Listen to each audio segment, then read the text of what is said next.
The Detroit Tigers are the hottest team in baseball.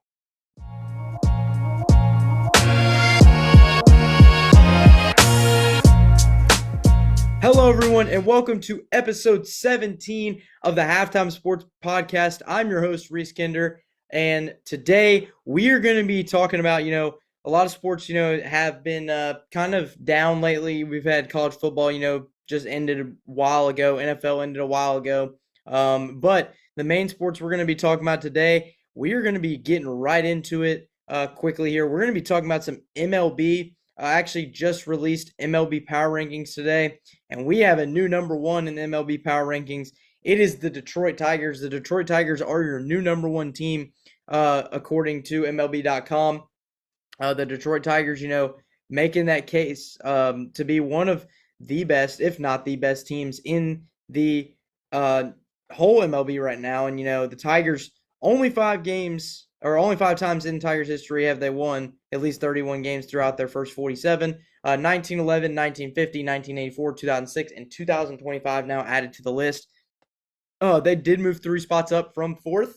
And yeah, the Tigers doing great right now. They are your number one team at 31-16 on the season right now, after winning last night's game over, I don't even know who they played, but they won last night's game. And then obviously your number 2 team, you got the Dodgers. Number 3 is the Yankees. Number 4, the Mets. Number 5, the Cubs. Number 6, the Phillies. Number 7, the Mariners. The Padres, though, at 8, have fallen 5 spots. So, basically this Padres team just blowing people out. 34 runs through May 9th and 10th in Coors Field combined, and they've only scored 21 runs in their last 7 games though since. So that's not very good for the Padres, and they do fall back to 8th place after being very high up in that power ranking. And then the Twins have kind of gotten up there. They're one of the highest climbers of the week. The Twins, their rotation's been exceptionally well with Joe Ryan, Pablo Lopez, and Bailey Ober. Looked great so far, looked tremendous, and even Chris Paddock is dealing pretty good right now. So the Twins need to keep it up after going on that big winning streak. I believe they're still on that winning streak, but yeah, 26-21. The Twins are at 9th place now. And then your 10th team is the Giants. Your 11th is the Cardinals. 12th is the Diamondbacks. 13th is the Astros. 14th actually is the Braves. The Braves finally get above 500, get to 24-23, and they did win against Boston in their last series and climbed 5 spots. And yeah, the Braves playing some pretty good baseball right now as of late. And then another high climber for the week, the Rangers. They've righted the ship, and they've won 7 out of their 9 last games. And Jacob deGrom looks fully back to ace mode right now. And the Rangers are just rolling right now as we speak. And then the Royals, they're kind of slumping. Another rough patch in the Royals season so far before salvaging a win Sunday. The Royals dropped 6 out of 7 games. This was after a stretch during which they've won 16 of 18, which followed a 6-game losing streak.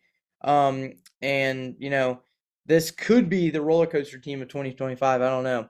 And the Reds, obviously, at 17, Guardians at 18, Red Sox at 19, Rays at 20, Blue Jays at 21, Brewers at 22. The Athletics have fallen 6 spots. The A's won in walk-off fashion on May 5th to move to 20-16 and only 1 game out of first place. They've now gone 2-9 since then, and the offense has scored 2 or fewer runs in 6 of their last 9 games. Not very good for the Athletics. The Nationals do not go anywhere. They are at 24th.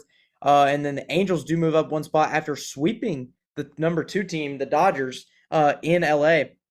In Dodger Stadium. And then the Marlins move up 2 spots after beating the Orioles a week ago, and then winning some more games here as of late. And then speaking of the Orioles fell back 2 spots. We will talk about that here soon.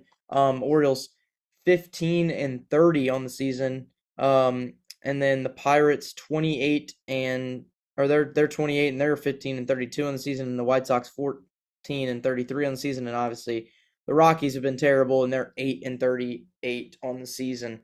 But going back to the Orioles at 27 really quick, the Orioles actually this past week, for those that don't know, the Orioles did fire their manager from the team. And, the Orioles just have had a terrible start to the season. Everybody would think they'd get it fixed by now, but yeah, Baltimore's just going through right now, and it is not not good at all. And yeah, this Orioles team downfall needs to be studied for sure with Baltimore. And it's just crazy to think that they're 15-30 when they've been good the past 3 seasons. But we're gonna get into the scores. Actually, we're gonna look at some series. We're gonna highlight some series that are coming up tonight and throughout the week. But some notable series throughout the week.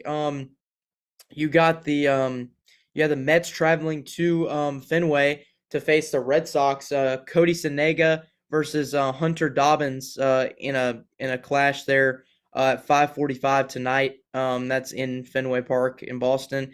And then also you got a clash between two AL Central teams between the Guardians and the Twins. This should be a big one because you got Lucas Allen and Bailey Ober, who Bailey Ober's been pitching really well as of late, and then Lucas Allen also pitching so as of late. And then also you have a pretty good matchup too at 6:45 between the Tigers and the Cardinals, Busch Stadium. You got Seth Gunther and Sonny Gray pitching. Sonny Gray for the Cardinals and Gunther for the Tigers. That is at 6:45 Central Time, 7:45 Eastern. And then also later you got an AL West or you got an NL West clash between the Diamondbacks and the Dodgers at 9:10 Central Time, 10:10 Eastern Time. You got Brandon Buffett and Lucas Knack pitching on the mound, so should be a pretty good matchup between these two um, heavyweight NL West teams.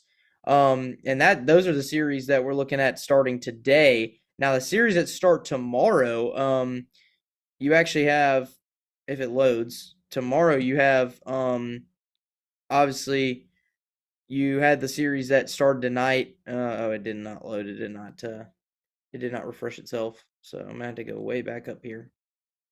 Here we go. Obviously tomorrow you got the Braves and Nationals. Actually, good news for the Braves. Spencer Strider will be back on the mound after missing with a hamstring strain. He will be back on the mound when the Braves take on the Nationals in Nationals Park. And that game is at 5:45 tomorrow evening.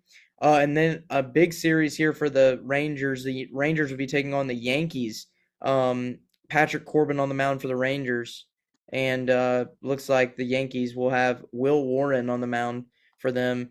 And yeah, this is a big game at 6:05 Central Time, 7:05 Eastern, and those games start tomorrow. And then also another big series that starts tomorrow. Oh, there is no big series that really starts tomorrow.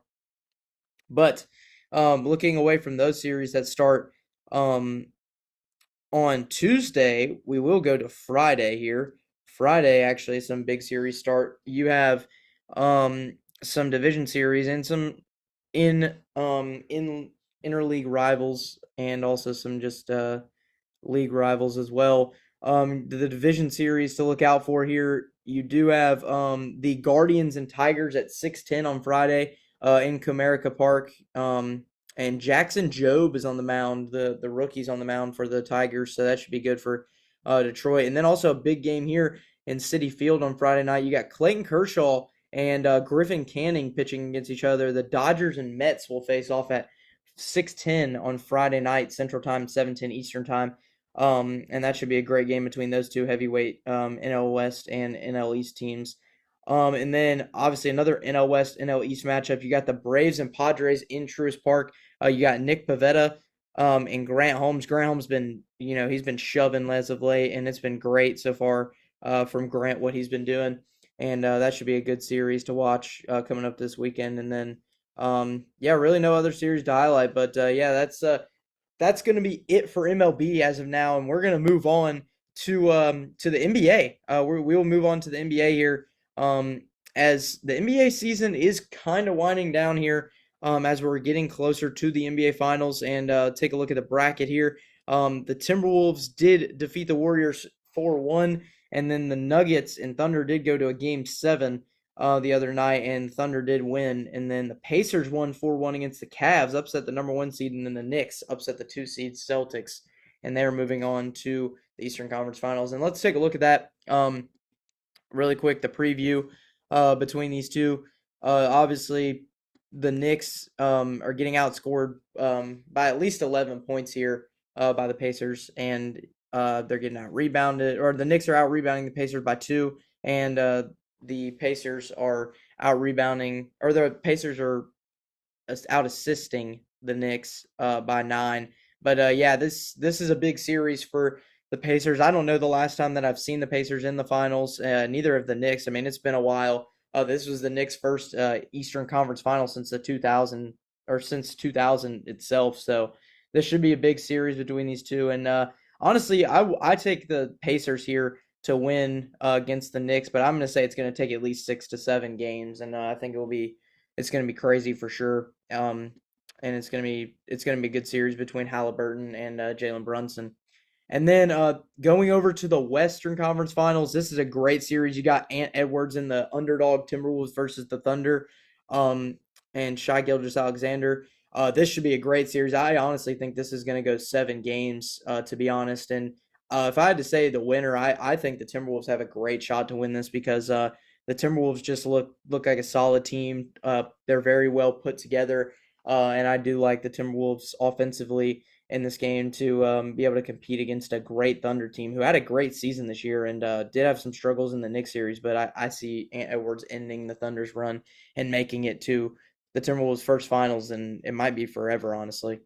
But yeah, um, that the game one for the Western Conference Finals starts tomorrow at 8:30 Eastern, 7:30 Central, and then I believe also the Eastern Conference Final game starts Wednesday at 8 Eastern, 7 Central, and those should be some good games to watch out for. And yeah, I mean, if you guys keep up a lot with NBA, this should be a fun finals. Hopefully, once these two series are over, I can't wait to see the finals on June 5th. I'll be watching that for sure. Even though I'm not a big NBA guy, I will be watching that for sure. But obviously not much to talk about with NBA. And we're gonna move on from the NBA, and we're gonna get into golf. We're gonna go to the PGA Tour.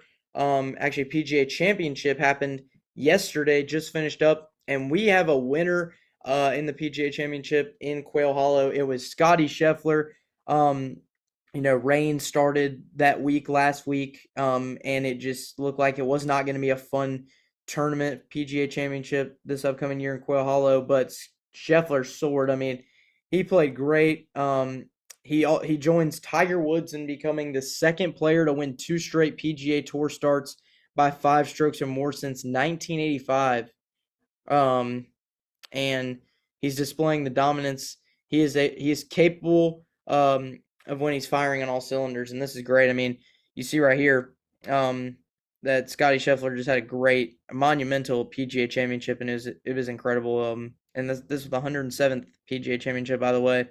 And Scottie Scheffler had a heck of a day on Sunday. Sunday he did shoot his worst for the entire tournament. Shot 71 on Thursday, but Friday or on Sunday, but Saturday shot 65, Friday shot 68, and Thursday shot 69. And Scottie Scheffler ended at 11 under, beating Bryson DeChambeau by 5 strokes in that in the PGA Championship. And another thing too, Jon Rahm. Um, Jon Rahm just kind of, I don't know what happened here. Jon Rahm reminded a lot of people. I mean, it's just crazy. It was close. I mean, that Jon Rahm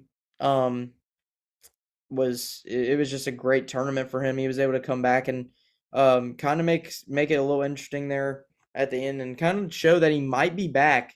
And yeah, Jon Rahm just looked monumental that last day, and just really props to him for having a great day there on that last day of the PGA Championship. And he's hoping to go into the U.S. Open with a lot of confidence.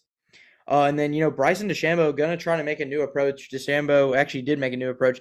He began his week by stating that his intentions on changing his set of irons was unable ahead of the tournament for whatever reason, but whether they were still in development stage is not quite to his liking yet, but he did not, and it did not cost him, or it did cost him, I meant.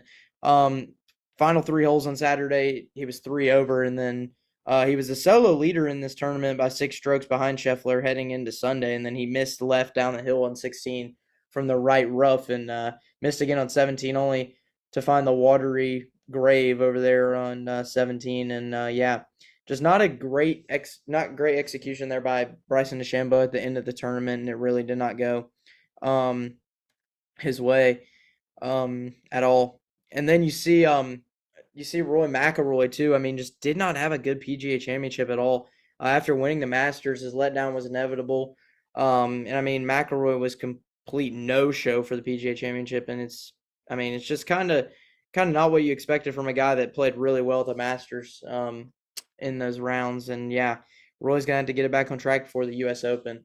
But I definitely think this is big news too. Scottie Scheffler wins another major, wins his third major already, and just a great job by Mr. Scottie Scheffler to win another one of his majors here in his PGA Championship debut, or in his PGA Tour career.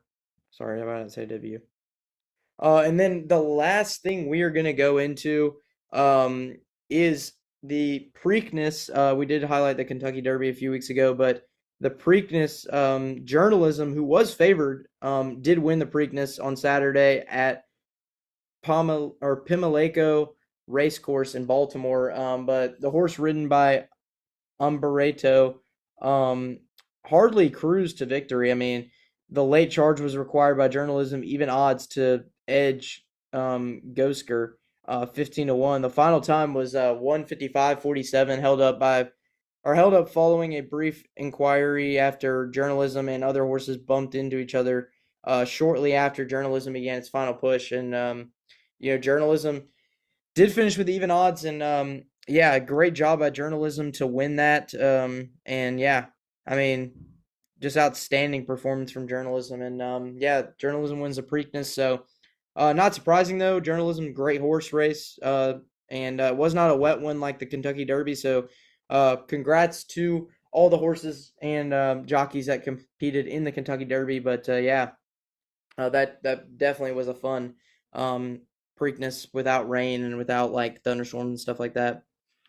But that is going to do it for episode 17 of the Halftime Sports Talk Show. I know there wasn't a lot to talk about today, obviously, because we're kind of getting towards where sports is just, we only got WNBA, NBA, and some MLB, and then maybe some college baseball we can add in next week and stuff like that, and also some softball. But hope you guys enjoyed. Don't forget to like and subscribe. Also, we need to get that Spotify up and going in the next few weeks. We need to get some more followers on that. And also, drop a comment down below for the new announcement, the new schedule series that we have going on. We did do Kentucky last night. And don't forget to go like that video as well. Also, go follow us on TikTok and Instagram for more updates and news for Halftime Sports Talk Show if you need any of that. But also, don't forget to have a great week, and I'll be back again next week and for another video.